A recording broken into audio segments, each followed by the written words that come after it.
Hey, welcome back to the Switch and Click, a YouTube channel and a blog about mechanical keyboards created by two enthusiast mechanical keyboard people, me and my husband.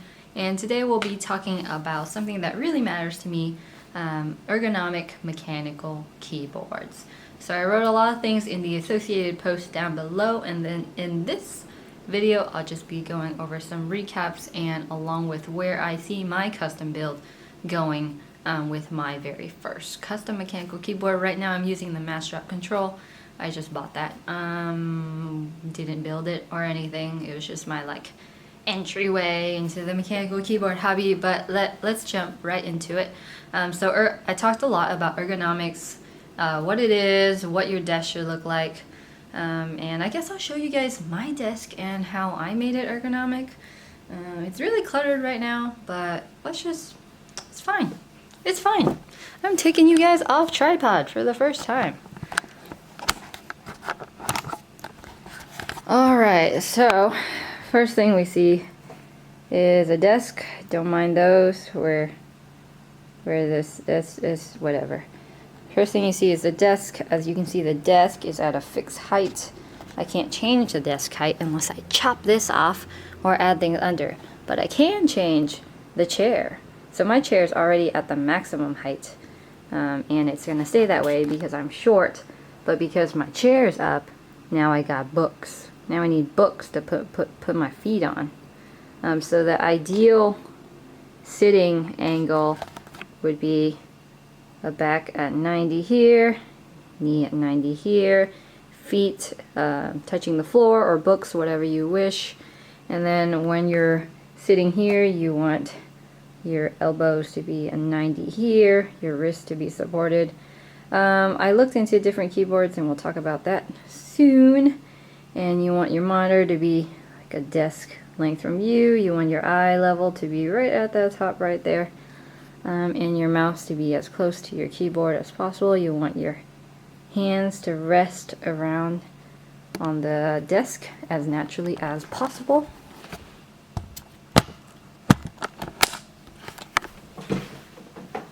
Alright, back on the tripod you go. I use a pillow back here because my femurs are so short that it doesn't really if I sit too far back, it puts too much pressure behind my legs.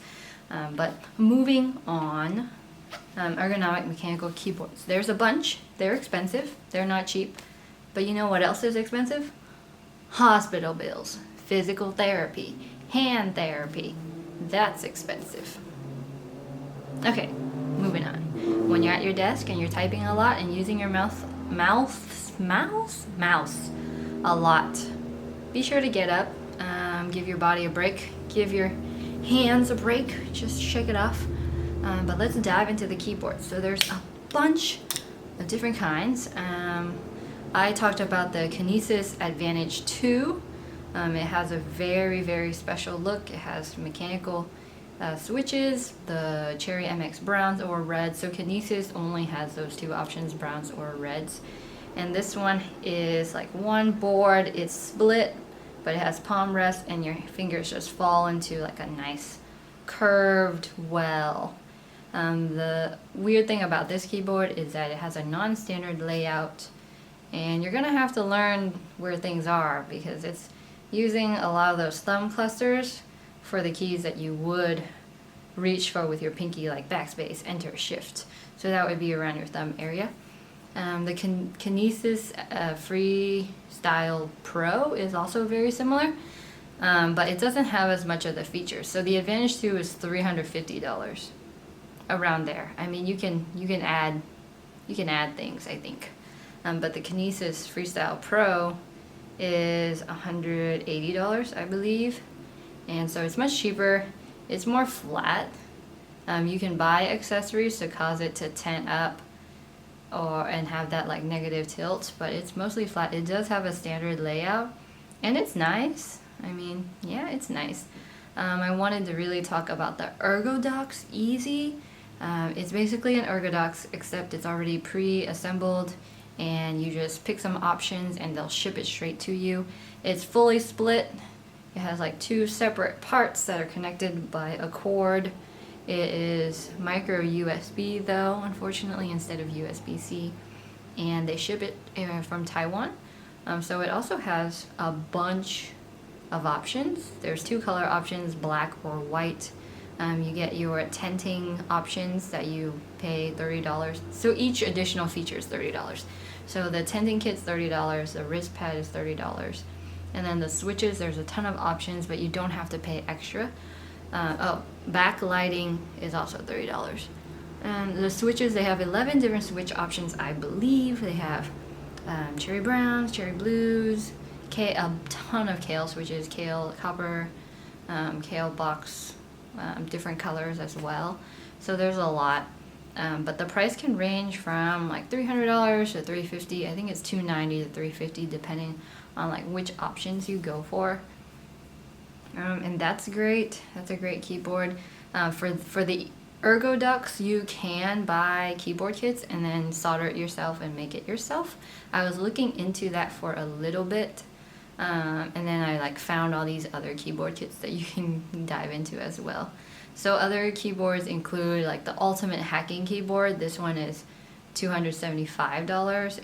It can connect, but it can also fully split. It just has a ton of different features and add-ons that you can buy. It ships from Australia, I believe, and I linked it in the blog post. And the other mention that I wrote about was the Atrius, and it comes as a 40% or 62 keys, but it's a keyboard kit, so you're gonna have to build it yourself. I think they sell it pre-assembled, but it's gonna cost a ton more. And it's one board, except it's split, so it's very similar to the Advantage 2, except it doesn't have as many features. But you get to choose your switches, your keycaps. It's basically really customizable. But what I'm going for is and this I didn't mention in the post because I didn't learn about it until very recently. So what I'm going for is an Iris split keyboard, and it has 2 parts that you can split. If you buy specific cases, it has like tenting potential, or you can MacGyver some kind of tenting thing, which I'll probably do unless one of those cases becomes available online. And the PCB comes pre-soldered, I believe, so all you'll have to do is solder in the switches. And you're gonna have to buy the PCB and the case separately, the cord separately, switches, stabilizers, keycaps, so just the whole shebang. But yeah, it's gonna be great. And it can also do like negative tilting depending on what you MacGyver as well. And out of all of those, I think making it yourself is gonna be the most affordable option.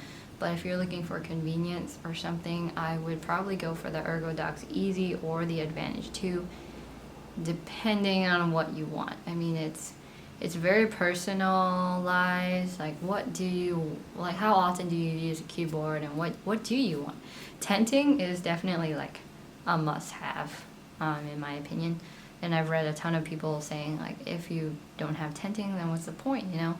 Because you want your wrist to be in a very good position and not as pronated and like a more supinated, more neutral position.